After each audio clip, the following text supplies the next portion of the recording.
It's nearing the end of the year now, and so I want to take some time to do a little bit of a retrospective, mentioning some of the highlights of my year in review.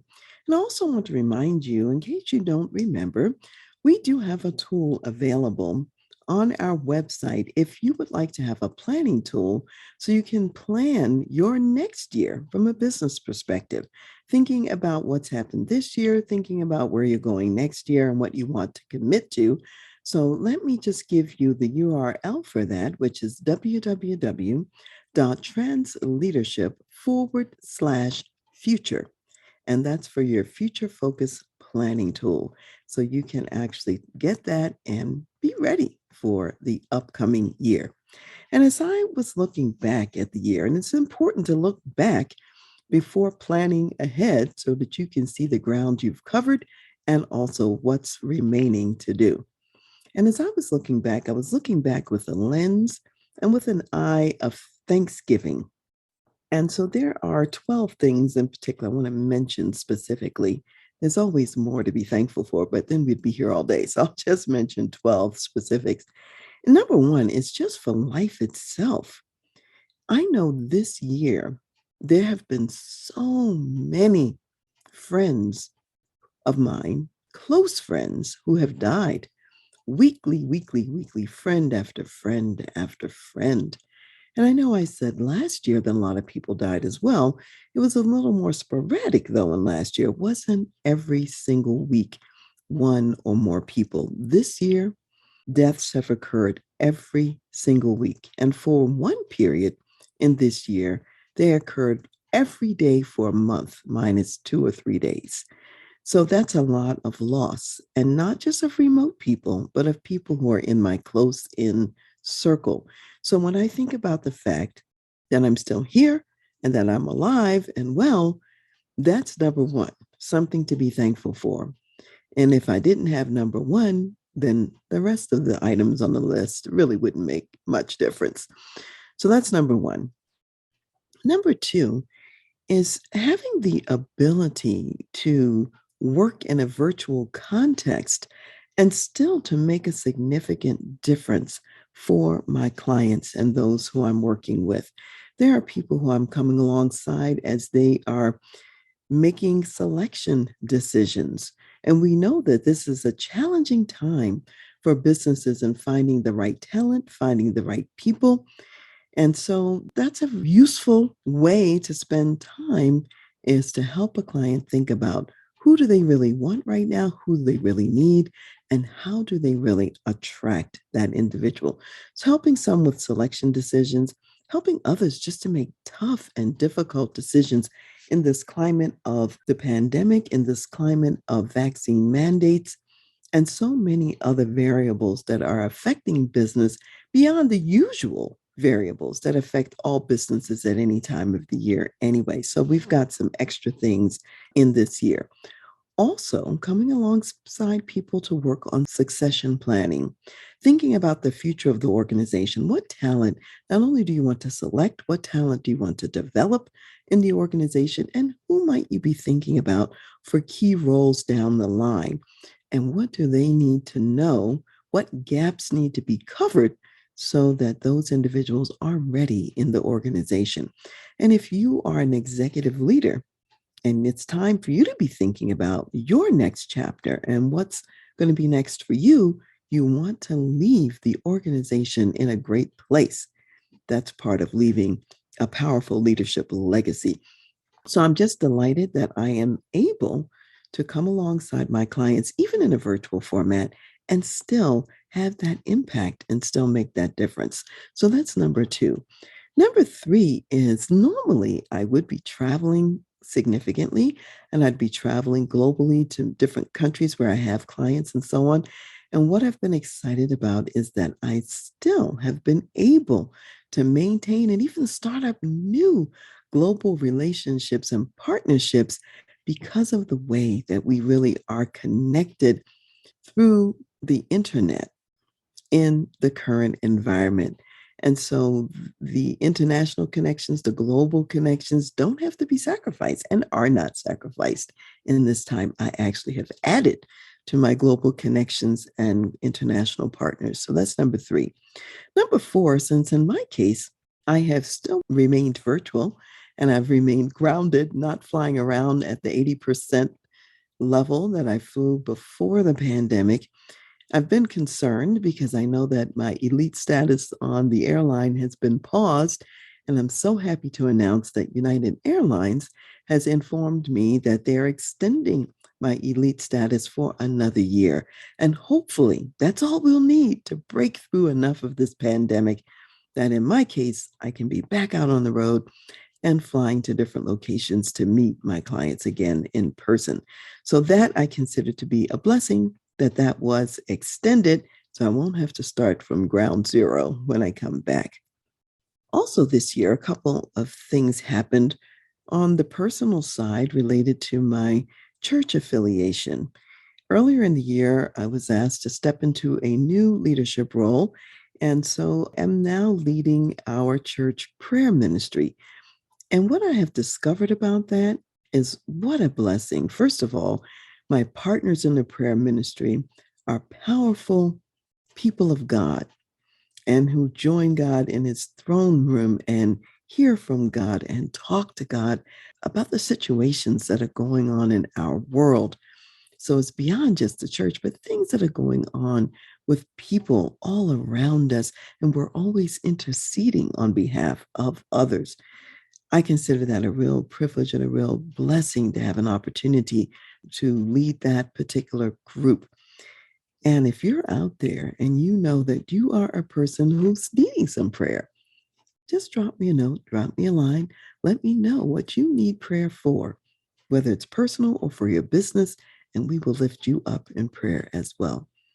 I've always been a teacher of the adult Sunday school class. I'm part of a rotating team of teachers. We usually teach about a month at a time and continue the rotation. And I've continued teaching the adult Sunday school class and teaching it remotely, which was a little bit tricky because the majority of the class is there in person. And then there are a few people who are also remote with me. And you've noticed that a lot of the things I'm talking about in this list of 12 items involve a remote component. So those who may not listen often enough or do not know, because of health challenges, I have to be very careful and stay out of the public eye while the pandemic is still in place. And so I've had to be very creative and figure out ways to do things virtually.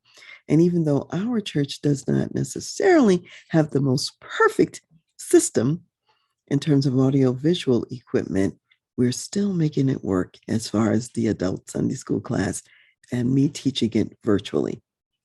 Number 7 on the list is that because of my medical status and at-risk status, as well as for some members of my family, I've recently been doing a lot of research about options during this time. What are some alternative ways that people can protect themselves? And I'm happy to say I have found many sources out there that are more on the alternative side that help to strengthen the immune system.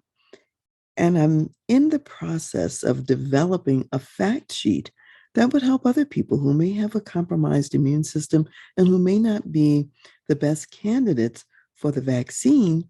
And yet there are lots of things you can do that make a difference at this time. So be looking for that in the future. I will be sharing it publicly with you as well. And what I've been learning is I've been studying what's available that's not often talked about and what's out there. It's reinforced something that Psalm 139 says. It talks about us being fearfully and wonderfully made by God. So when we resource these bodies of ours with key nutrients, key food, and supplements, we are able to jumpstart our systems, to fire up our immune systems, and to be prepared even for elements out there that are health threatening. So I'm glad about that as well. Number 8 this year, we have been working for quite some time to fully launch our TV program, Dr. Karen Speaks Leadership. And some of you may be watching right now on Dr. Karen Speaks Leadership. I'm happy to say that Dr. Karen Speaks Leadership fully launched this year. And not only did it launch originally with monthly episodes, we are now doing weekly episodes on Dr. Karen Speaks Leadership. So if you have Amazon Fire, if you have Roku, then you're able to access Dr. Karen Speaks Leadership through Raven International Media. So hopefully you're watching as well as listening. And if not, there's another way that you can participate with me. So that's number 8, the expansion and the launch of Dr. Karen Speaks Leadership. Number 9, this year I also had the privilege to start some new research. This is a new research project of interviews with Christian executives who are working in non-Christian corporations. And what my intent is to find out what is their experience? What is their reality? What do they most need as far as resources to come alongside them in their leadership journey? And so coming up in the next year, you'll hear me talk about when different ones of those articles are ready and ready for you to receive and to read. So be looking for that. This is coming out of the research with the interviews with Christian executives. And alongside that is number 10, which is I'm also developing a new service for that target market. We have always been very involved in reaching out to people who are values-based corporations, specifically for those who are Christian-based executives, even though those executives are not in Christian organizations. And the reason I'm doing that is I believe that marketplace ministry leaders, and that's who Christians are in the workplace, we have an opportunity to create workplaces right now that are positive leadership venues for positive business results. And you've heard me say many times, positive leadership for positive business results, to really create an environment where everyone can thrive and everyone can grow with the talents and the gifts that they bring to your organization. So I'm really excited about rolling out that new set of services, and you'll hear more about that as well. When I think about TransLeadership's original beginning and start more than 26 years ago now, the company was started based on Romans 12:2, which says in part, be not conformed to this world, but be transformed by the renewing of your minds. And what I believe is that we're walking into a new season of fulfillment of that original purpose and mission as we're expanding now to really double down on Christian executives and others in the workplace who are still values oriented in their perspective. I believe that more of what I think I'm called to do is going to come to fruition as we head into the next year. And I remember a really good friend of mine, in essence, prayed a prophecy over me many, many years ago. And she said, there's going to come a time when your business is going to fully line up with who you are. And I really think that I'm heading into that season now. Then the 12th thing I'd like to share with you is that this year was also exciting because I won 2 awards this year unexpectedly. Wasn't expecting to win 2 awards, but at the beginning of the year, I received a very prestigious award that I'm so excited about, which is the RHR International Excellence in Consultation Award. And if I think about my life's work and what I enjoy doing most, which is consulting with my clients, to receive that award, it was such a joy. It was a highlight of my year to receive the RHR International Excellence in Consultation Award. Then, if I fast forward all the way down to the latter part of the year, I've now received a second honor. And the second honor is I've now being inducted into the APA Hall of Fellows. So starting in January of 2022, I will now be a fellow of the American Psychological Association, and that will be through my consulting psychology family of APA. So that's now APA-wide. That's an even broader honor than the first. So I'm delighted. I'm excited. And it just gives me even more inspiration to continue to serve you at the highest levels possible. So, with all of that said, I want to give you just a preview of some things that are coming up in the next year. And I'll mention them in my New Year's message, and you'll probably hear them more than once. And that is the podcast is going to be changing and shifting a little bit. In the past, we've had podcast guests, generally speaking, about once a month.